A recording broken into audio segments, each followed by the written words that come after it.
the 1951 Refugee Convention is not fit for purpose. We all know when we hear the Home Secretary say that they're going to work very hard on getting through the backlog of asylum applications, everybody thinks, oh God, they're going to nod them all through. Shoplifting to become essentially decriminalised, but if you dare call them scumbags or try to name and shame them, we will come down on you like a ton of bricks. If that's not, law and order in this country right now, I don't know what else is. To get a British politician to go out and argue for sovereignty and borders mattering is actually hard. You'd be hard pressed. Hello and welcome back to the Spike podcast. I'm Fraser Myers, joined in studio as ever by Spike's editor Tom Slater. Hello. And absolutely thrilled to be joined down the line by the director of the Academy of Ideas, Claire Fox. Hi. So coming up today, we'll be discussing Starmer's small boats problem, the truth about crime in Britain, and the Trump-Putin summit.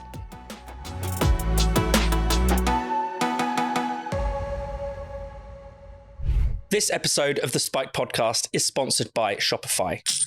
Running a small business can be hugely rewarding, but without the help of a marketing department, graphic designers and accountants, you can sometimes feel like you're on your own and you don't know how to grow. That's where Shopify comes in. Shopify is the commerce platform supporting millions of businesses all over the world, from small brands just getting started to established household names like Mattel and Gymshark. Shopify is who they trust to take their business to the next level. With Shopify, there's no need to learn tricky technical skills like graphic design or coding. Shopify's own design studio comes with hundreds of ready-to-use templates that speak to your brand from the start. If you need a snappy headline or sales pitch, Shopify's handy AI tools can generate polished content for your business at the touch of a button. It can even help you build social media campaigns to keep your customers in the loop.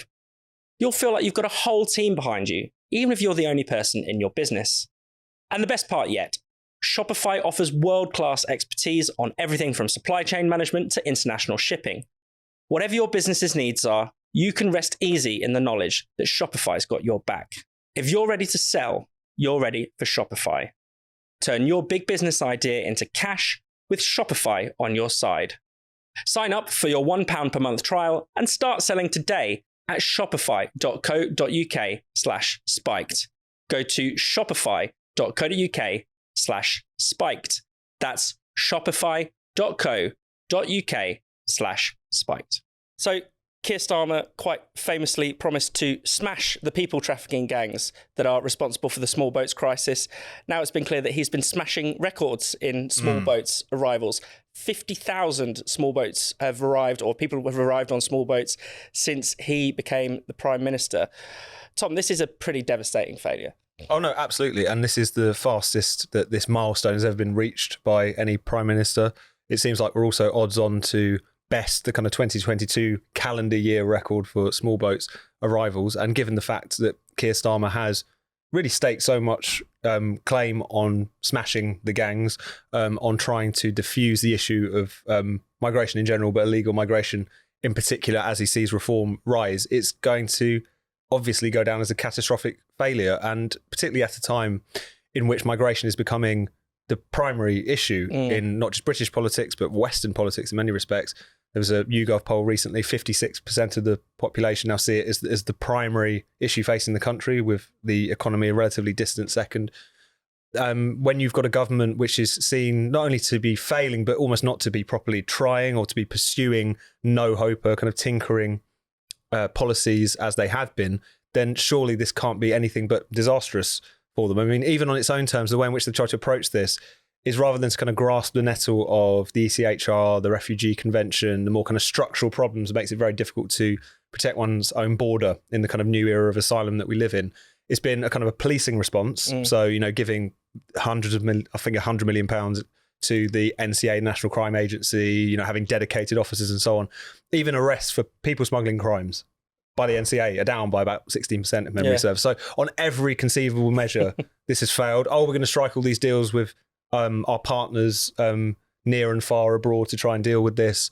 There was a deal in Iraqi Kurdistan trying to deal with this at source. There was the deal with France, the 1 in, 1 out, which has turned out to be 17 in, 1 out. I mean, it's just quite clear that the way in which they're trying to pursue this, which is you strike international agreements and you just kind of beef up your own kind of policing capacity, is just not working. And I think we're getting to the point now rather, where the public is starting to ask, not without cause, whether or not they even want to solve this problem or just appear to be doing something about it, which is clearly two very different things. Definitely. And Claire, I mean, people are right to be angry about this issue, aren't they? I mean, there's this kind of line doing the rounds in a lot of the sort of liberal media that Starmer is whipping up fear of the small boats, that this would not be an issue if he didn't bang on about it so much.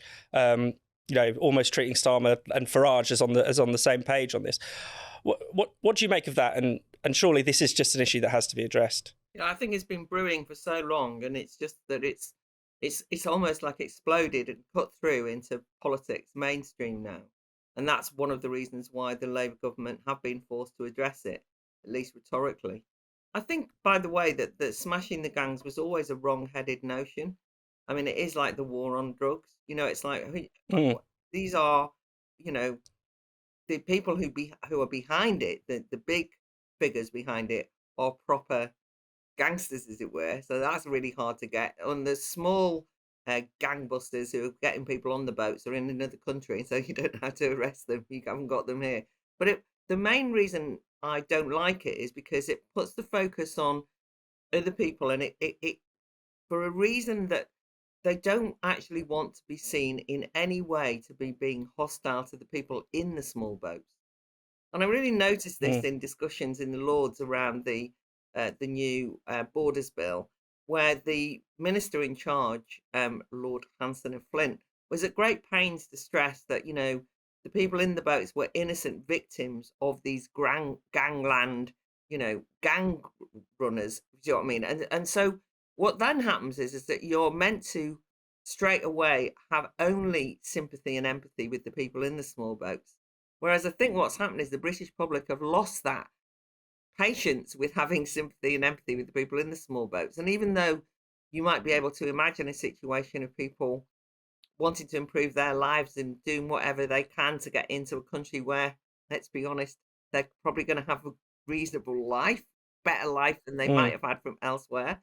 That's not to say that they're kind of these pure victims who need our sympathy and our help. And it's precisely that attitude which I think has led to problems in relation to the way human rights law has been applied, the notion that you can't be too hard on them, that they are, the victims who need to be looked after by a welfare system. And of course, these are the pull factors, the very pull factors, which has created a situation where it is an attractive option to get to the UK.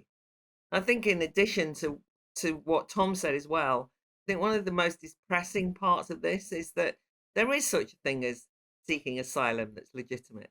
There is such a thing as a refugee status that we might at any time, any of us in different situations need.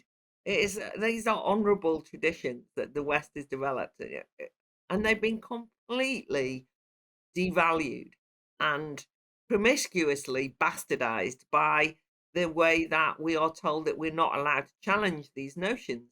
But in fact, the 1951 Refugee Convention is not fit for purpose.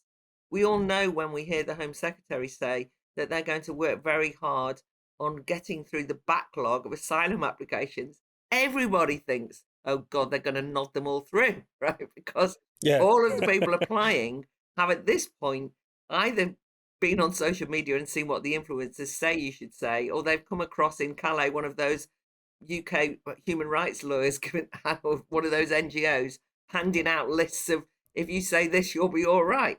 Everybody knows that in order to get in, you need to mention certain countries. You need to say your age is a certain age. You need to have a narrative that quite quickly will fit into the poor victim narrative, and will mean that you can get asylum.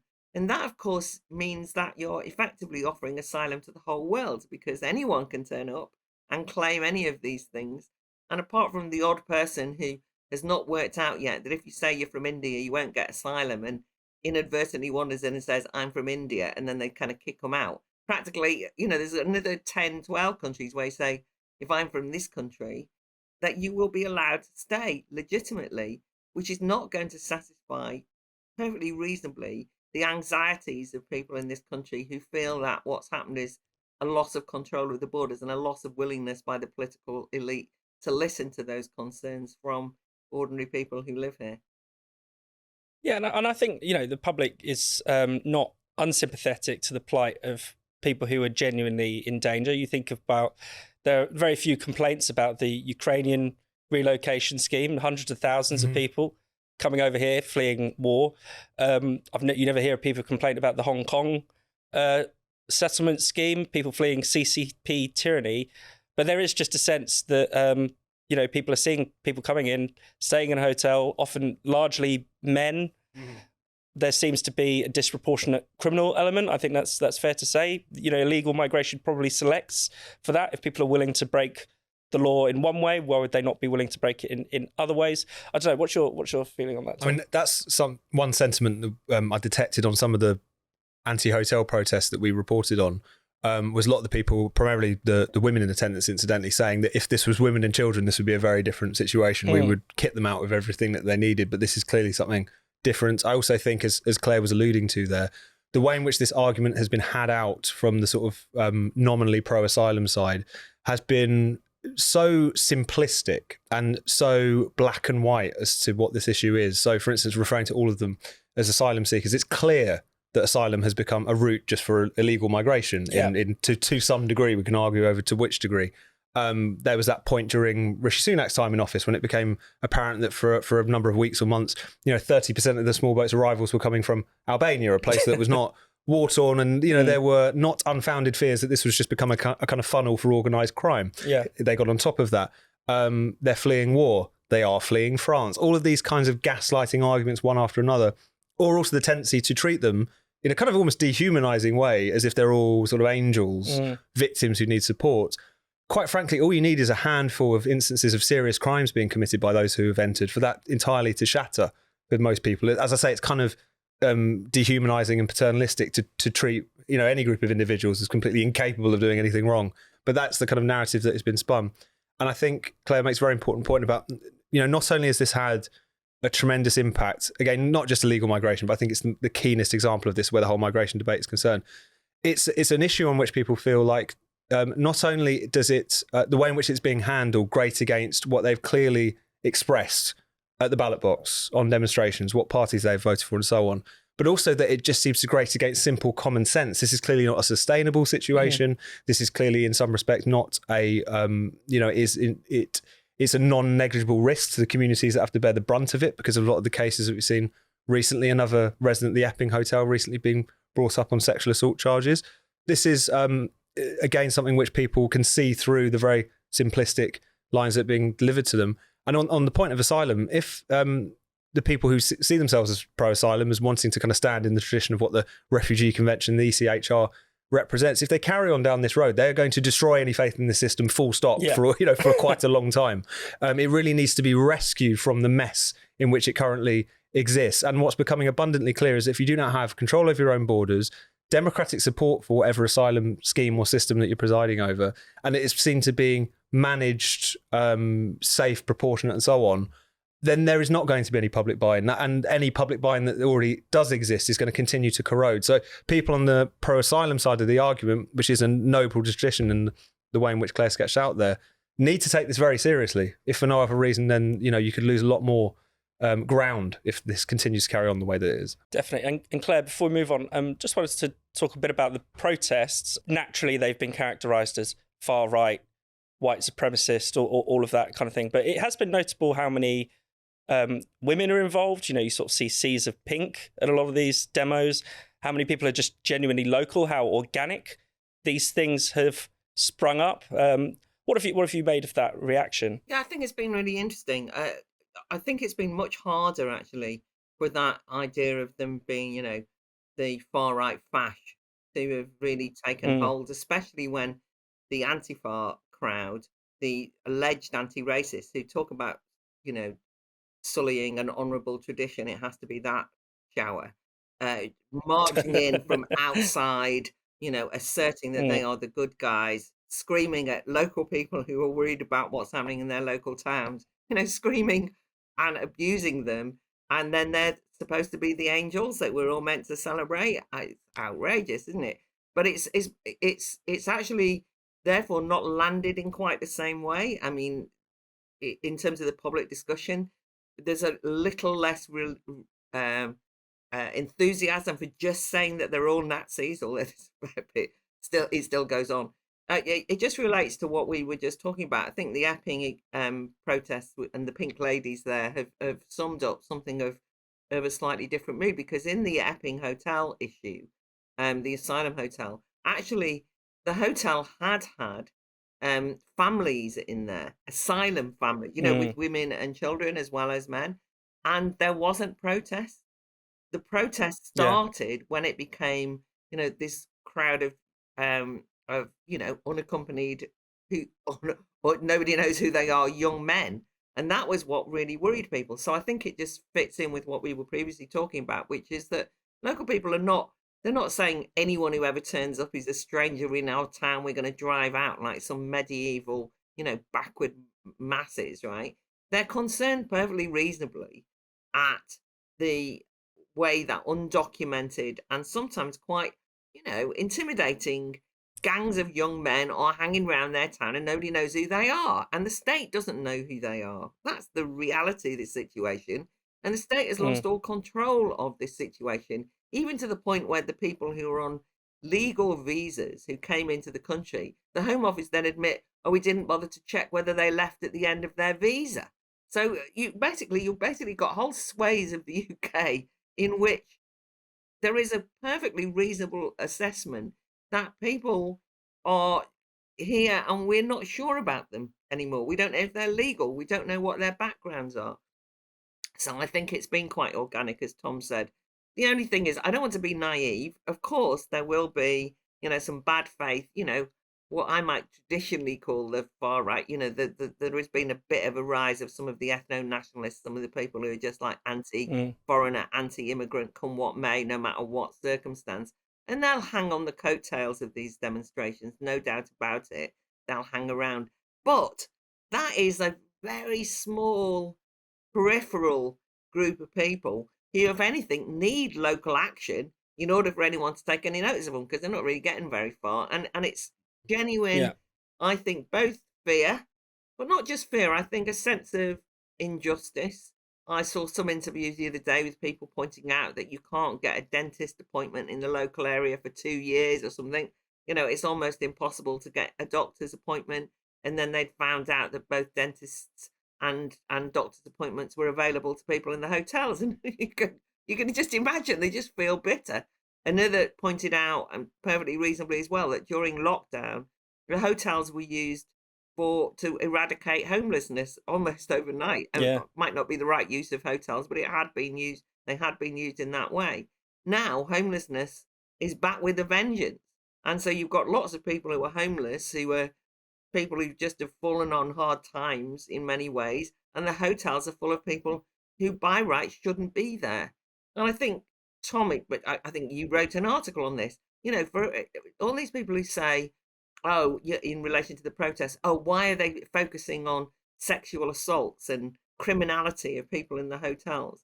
But the point about it is, and when there's more sexual assaults by, indigenous white English than there is by would-be asylum seekers and so on and so forth.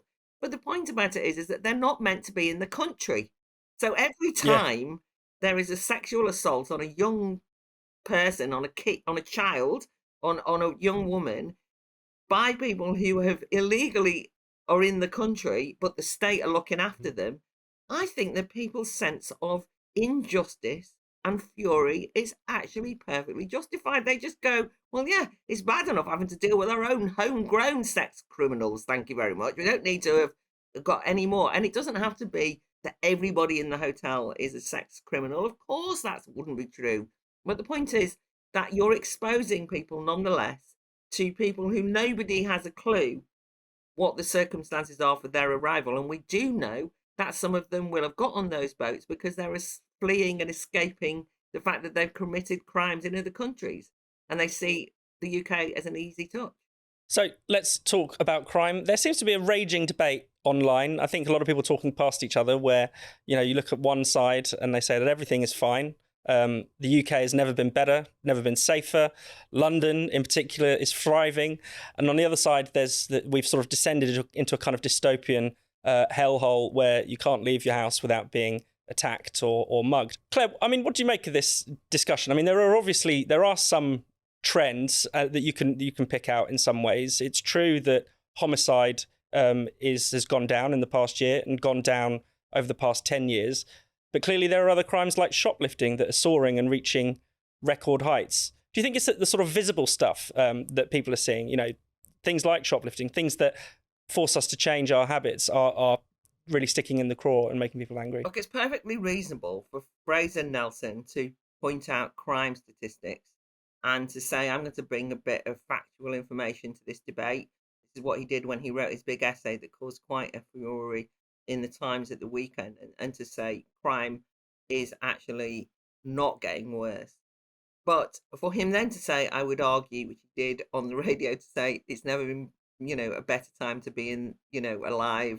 This is just a kind of made up populist kind of hyperbole, means that he just doesn't get out enough.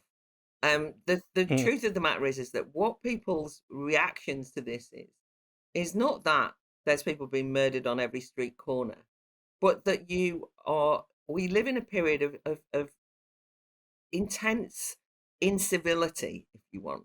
So the reason why Robert Jenrick's, gonzo journalism, when he went around the tube stations and so on, actually had some impact and went viral, millions and millions of people watching it, and said, yes, it drives me mad too, is because anyone who lives in London has gone to the tube station and been pushed past by a group of lads who push their way through. And you do feel a bit of a mug as you kind of like pay your money for your Oyster card, right? You think, what's that about?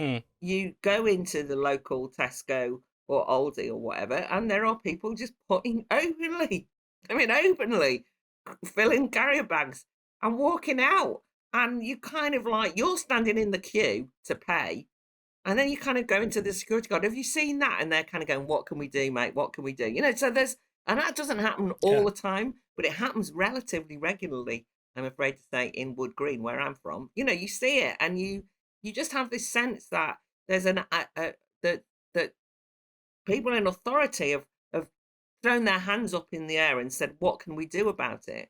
At the same time that we're all furious that the police are spending their time either, wandering around trying to catch people for pre-crimes by going out jogging and saying, will somebody wolf whistle or catcall these police officers, or trying to prison people for posts they've put online. You just think, God, there are real crimes going on. Could you solve them? But, it's all that kind of, so I think it's at the level of, bikes being smashed up, people feeling that there's no respect in a way for law, for rules, that gives a sort of sense of things being out of control. So I don't think that wouldn't necessarily, getting irritated by the fact that people won't put their headphones on the top of the bus and play their music loudly isn't a crime, but it does have an impact on people's perceived notion of what it's like to live somewhere where you just think, God, nobody will.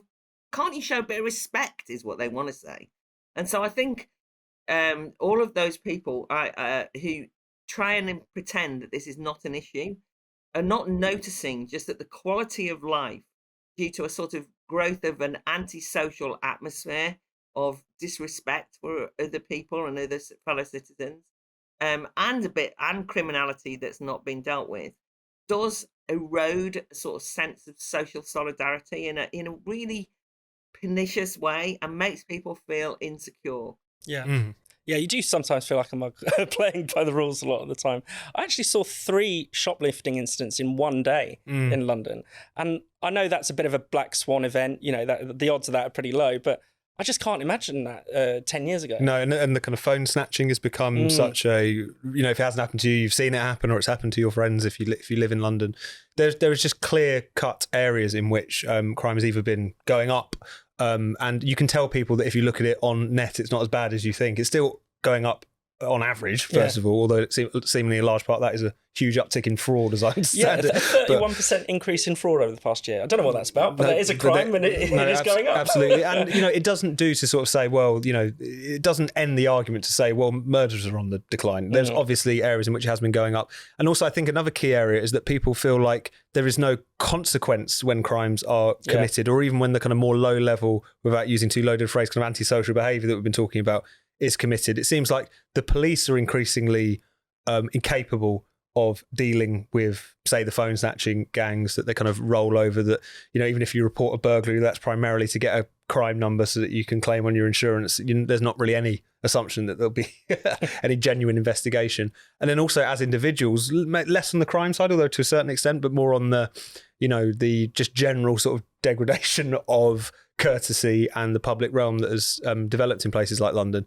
Individuals feel increasingly incapable of dealing with that themselves for all kinds of reasons that have been set in train for many years. This more kind of individuated sort of society in which we live, in which people feel increasingly disempowered to try to deal with in the moment things that are irritating or potentially dangerous, not least because I think it's bred of a sense that other people won't back them up. So all of these things taken together, it's going to grate when you hear a kind of slightly more Panglossian take. You don't have to indulge the slightly more kind of doomerist, London's a complete hellhole, it's kind of irretrievable at this point, which is often kind of, if nothing else, kind of ignorant to the times, other quite difficult times in London's recent history, shall we say, in which a lot of people were leaving as a consequence of a lot of those things. But you don't have to indulge all of that to recognise that some of this is a problem. And on this issue, as in so many others, people feel like they're being gaslit rather than taken seriously. Yeah. And Tom, before we move on, we should talk very briefly about the case that sort of sums up the warped priorities of the police. A man in Wrexham put a sign in his window saying, that apologising to customers because they got to put all of these, more valuable, or actually not so valuable items behind security boxes. And he said on the sign, it's because of the scumbags who are shoplifting all the time.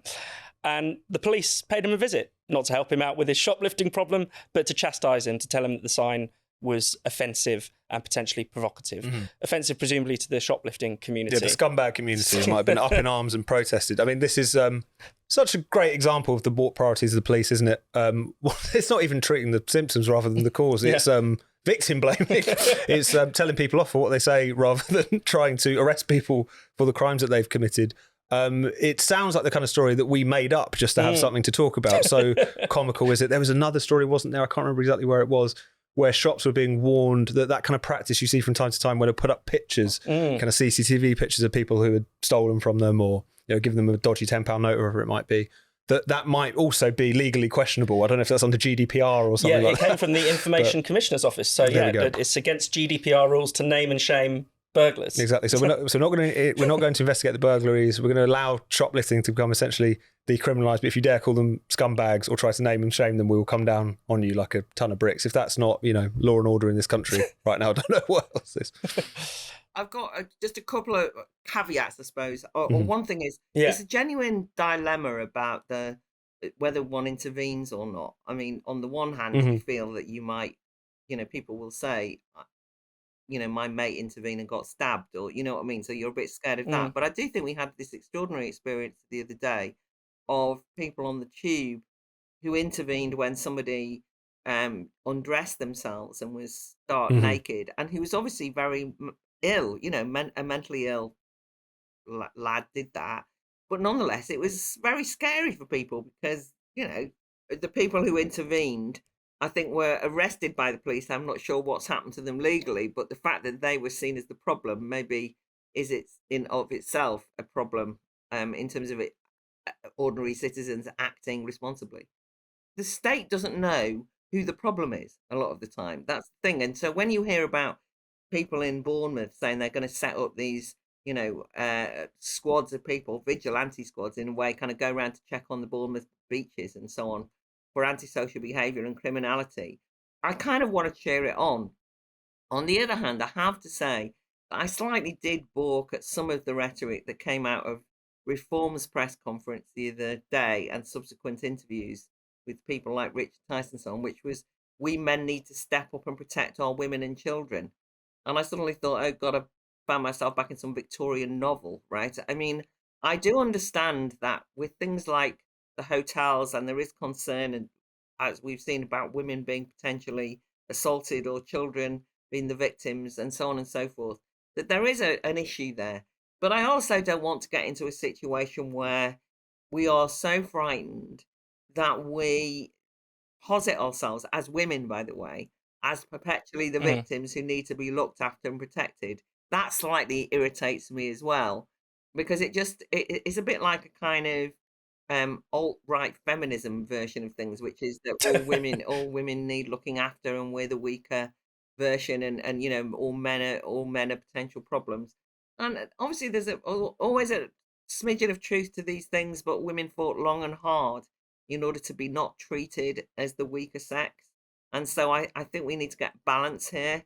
It's just that I don't think that those liberal commentators who said that this is all populist doom mongering have are motivated by that at all. For them, when they're Panglossian, the truth of the matter is that there is now a situation where there's almost like two Englands.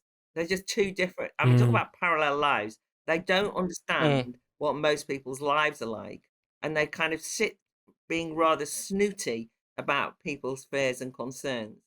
On the other hand, we should also make sure that we don't become hysterical ourselves. So I suppose there's something like a balance required.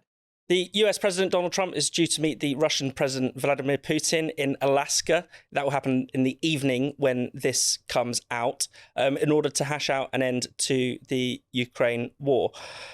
Tom, this is undoubtedly significant, but probably the most notable thing about it, the most notable absence, is that there will be no one from Ukraine there, as these two rulers decide, presumably, how territory will be carved up, the terms of the peace. Absolutely. And I think the kind of great power optics is quite intentional.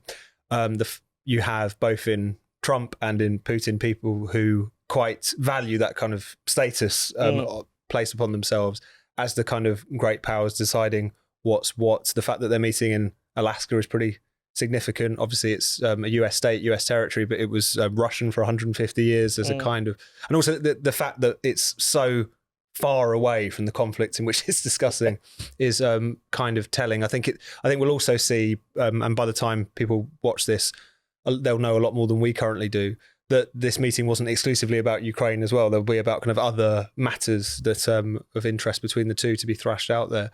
And obviously it's fundamentally galling because of the fact that Ukraine aren't present. I mean, there's a certain element to this, which is the fact that any kind of peace that is arrived at is going to be incredibly unpalatable for Ukraine, even if many of the people within the Ukrainian political class and even increasingly in the population at large kind of coming to the conclusion, if you look at the polls and if you look at the reporting, that some kind of deeply horrific but unsatisfactory but kind of at this point almost necessary peace needs to be struck is an increasing sentiment you see reported. So in a sense, the absence of Zelensky is kind of useful to him in the sense that this is something that he or people around him might have come to see as inevitable, but it's important that his fingerprints aren't necessarily all over it. What form it takes, again, it's really unclear. It's unclear to see if any genuine peace is going to be successful, not least because it's not absolutely clear where Putin's mind is on this particular question. It seems most likely that if that were to take place, that it's kind of a freezing of the current lines in the war, with Russia having brutally seized 20% of Ukrainian territory. You've got the Russians kind of making these over-the-top claims that they want to, seize the entirety of the oblast, the 4 oblasts that they've formally claimed but don't actually genuinely control. But it seems like what we might end up with is, as Mark Rutte from NATO described it this week, is kind of de facto, if not de jure, recognition of Russia's control, if not legitimate control, over the territory that it's taken. But it's a really grim milestone, and it's a reminder, I think, that there's always been this kind of central paradox at the heart of Ukraine's valiant fight for national survival, for national sovereignty against this imperialistic foe who entered its territory, is that it was always reliant on external support, and that was absolutely necessary. It was completely unavoidable, but it also meant that if you ended up with a change in the political weather, if you ended up with a new administration, and also because of the fact that even though say, Trump's predecessor was much more kind of vocal in his support for Ukraine, there was obviously only so far that even Joe Biden was willing to go. Yeah. So even though this might be a point that has been coming for some time, not least because of the facts on the ground, the war, Zelensky's increasing domestic political legitimacy problems, increasing collapse in the military manpower and so on, it doesn't sweeten the pill at all for Ukrainians or anyone who just cares for their fight for national sovereignty. Definitely. And Claire, I mean, there's obviously, the sort of moral dimension of Ukraine being excluded. There's also the sort of geopolitical interest of basically Europe not having any kind of seat at the table. And the most they've been able to do, European leaders, is to sort of try and sway Trump. And you hear these sort of Trump reports about whether they've successfully whispered him into backing Ukraine.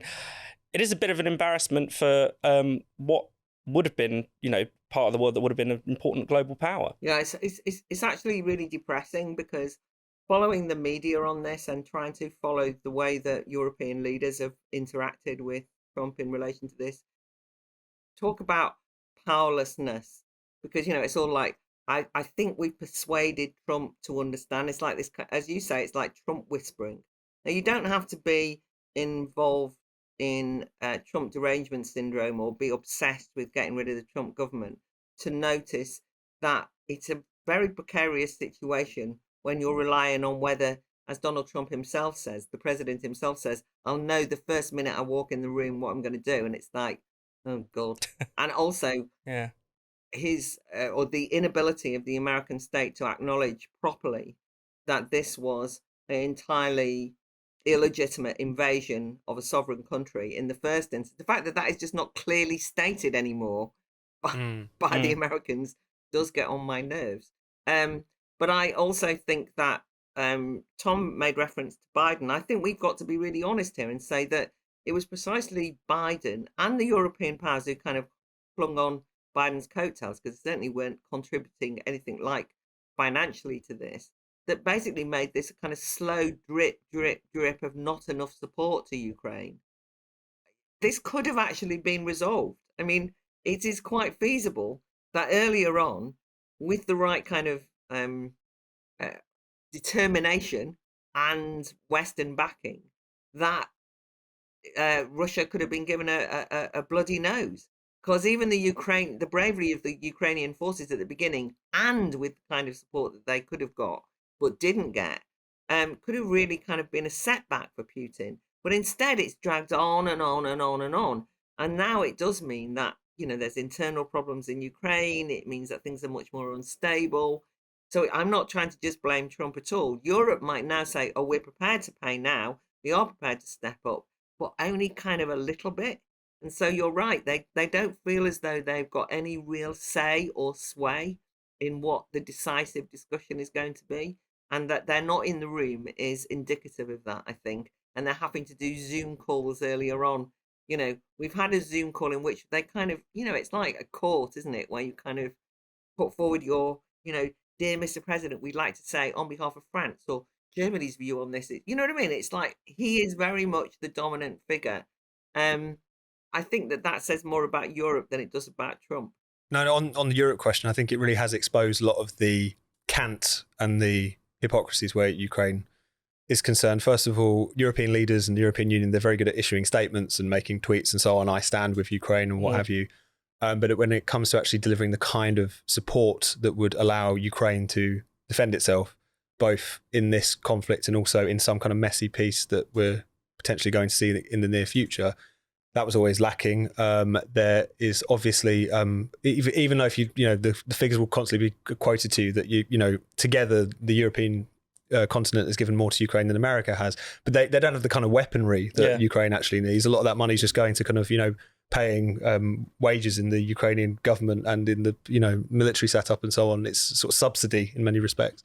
Also, for all of the talk in recent months that we're going to have some sort of coalition of the willing, which is going to support Ukraine regardless of what the Americans do. I mean, first of all, that was always pretty explicitly premised on the fact we would need American support in doing so, perhaps even American air cover. So the idea that this is Europe going alone was never obviously clear. And also the fact that it's been exposed by this war from the very beginning, which is that, many European countries have militaries, which is about 5 blokes in a packet of quavers. I mean, it's been absurd to see people talking in increasingly bellicose terms about Russia in European capitals, whilst being incapable of defending their own borders where the chips to be down at any point. And even the question of, Russian gas and oil. I mean, because of the fact that you've got European countries, because they are so exposed energy-wise, because they have pursued so many disastrous, ruinous net zero policies and so on, continuing to buy Russian gas, not placing any sanctions on these things, you can understand why they're doing it. But at the same time, this is a point that Owen Matthews made in The Spectator recently, effectively Europe has put more into the coffers of the Russian war machine that has Ukraine's over the course of these few years. Now, this is not to say that these aren't countries making difficult decisions in difficult circumstances. The idea that there were going to be an American government or a British government or whatever who would be willing to get into direct conflict with Russia over Ukraine, I think was always for the birds. There's no domestic appetite for that amongst the population as much as anything else.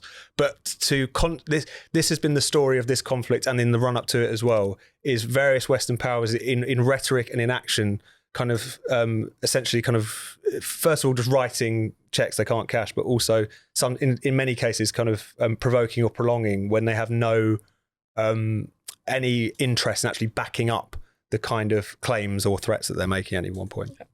Yeah, I just want to very quickly, because I think that one of the things that would have been required, say in the UK, in order to justify increasing expenditure or what have you in that area, would have been a public debate. And of course, like everything else, there hasn't been one. Now, I might be well and truly, 110% on the side of Ukraine and think that they are worth backing. But I'm also aware of the fact that, it's assumed that we all support Ukraine. That's not the same as actually people supporting Ukraine, right? You sometimes have to go out and win an argument. And of course, the argument would be that this is a sovereign state and that sovereignty really matters. A sovereign European state whose sovereignty has been invaded, that borders are the thing. And as Tom says, to get a British politician to go out and argue for sovereignty and borders mattering is actually hard. You'd be hard pressed, right? If you put those kind of arguments, you might be able to convince, ordinary people in this country that this is something worth stepping up for. And by which I mean really putting our money where our mouths are. Instead, what we get is a kind of assumption, a kind of moral righteousness about we're on the right side. We've got to increase the defence budget. And then we've discovered that actually when they do increase the defence budget, probably a lot of it's going to have gone on covering up their Afghan leak cover-up, if you see what I mean. A lot of the defence budget is going to go, it would appear, on a wide range, that you were talking about the border force or that Quango they've set up in relation to, looks like it might go on that. In other words, it's not clear to me at all that they have been straight with us about what we would need to do in order to support Ukraine. And that's what you would need to do. Yeah. And just finally, I suppose, to bring it back to Ukraine itself, and if we end up with the beginnings of some kind of messy, intolerable peace at the end of this, it's worth remembering that, of course, it will be intolerable, effectively having to live with 20% of your territory being under the control of an imperialistic aggressor. If you think about the populations already living under that rule there, the tens of thousands of children who've been spirited from Ukraine into Russia have taken away, brainwashed and so on. There's not been any really discussion in going into this Alaska summit about what is going to happen where any of those things are concerned. I suppose, whilst it's not going to be immediately felt by the Ukrainians so ravaged by this war for 3 years, but one thing I think it's worth challenging, the idea that all of this was sort of for nothing. You often get this on the kind of anti-Ukraine side, that they should have just rolled over, essentially, that that's even some of the milder of their critiques. They actually see Ukraine as the kind of villain in the piece, but at worst, or just the kind of unthinking puppet of the West at best. But if you think about just how much they could have lost, if you think about the column of tanks rolling on Kiev, if you think about the amount of territory that in the first months Russia was able to seize before you had those incredible counter-offensives in November 2022, really pushing back the lines, things have been pretty grinding and attritional since then. But precisely that combination of fighting for something that matters, your nation, your family, your friends, with the support and solidarity of the West, yes, but certainly with the ingenuity and spirit of the Ukrainian people themselves. They have given Putin a bloody nose in one way, shape or form. It might not be everything that they want or deserve, but it's been nevertheless a tremendous historic fight that they have mounted for themselves and for precisely the values of nationhood and sovereignty that we all claim to care about. Thank you so much for watching the Spiked podcast. We'll be back at the same time next week. In the meantime, why not subscribe to Spike's YouTube channel and then click the bell so you're always alerted whenever there's some new content. Spiked is producing more videos than ever, from podcasts like this one to interviews to our series of polemics. You really, really don't want to miss out on it. Plus, to get your daily dose of Spiked, just go to spiked-online.com. That's our website at spiked-online.com.